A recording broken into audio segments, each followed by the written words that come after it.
রাজধানীতে প্রচুর বৃষ্টিপাত, ধেয়ে আসছে কাল বৈশাখী ঝড়। বাংলাদেশের আবহাওয়া বেশ পরিবর্তনশীল থাকবে জানিয়েছে আবহাওয়া অধিদপ্তর। দেশের বিভিন্ন অঞ্চলে হালকা থেকে মাঝারি বৃষ্টিপাতের সম্ভাবনা রয়েছে।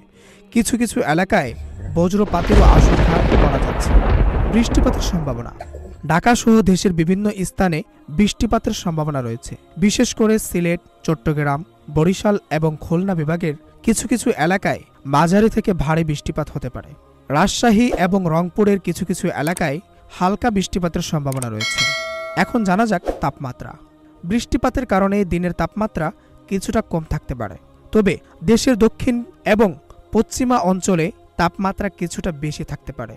দেশের কিছু কিছু এলাকায় বজ্রঝড়ের সম্ভাবনা রয়েছে। বিশেষ করে সিলেট, ময়মনসিংহ এবং চট্টগ্রাম বিভাগের কিছু কিছু এলাকায় বজ্রপাতের আশঙ্কা করা হচ্ছে। সতর্কতা, ভারী বৃষ্টিপাতের কারণে নিম্ন অঞ্চলে জলবদ্ধতা সৃষ্টি হতে পারে। বজ্রপাতের সময় নিরাপদ স্থানে থাকার পরামর্শ দেওয়া হচ্ছে। নদীতে পানি বৃদ্ধির সম্ভাবনা থাকায় নদীর তীরবর্তী এলাকায় সতর্কতা অবলম্বন করার পরামর্শ দেওয়া হচ্ছে।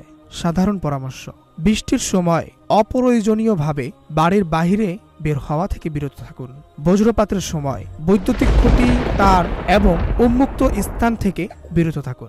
জলবদ্ধতা এড়িয়ে চলার জন্য ড্রেন এবং রাস্তা পরিষ্কার রাখুন। আবহাওয়া অধিদপ্তরের নিয়মিত আপডেট অনুসরণ করুন। আবহাওয়া অধিদপ্তর থেকে সবাইকে সতর্কতা এবং নিরাপদ স্থানে থাকার অনুরোধ জানানো হয়েছে। প্রিয় দিনী ভাই বোনেরা, মহান আল্লাহ তাআলা আমাদের সকলকে এরকম ভয়াবহ ঝড় থেকে হেফাজত করুক। আমিন।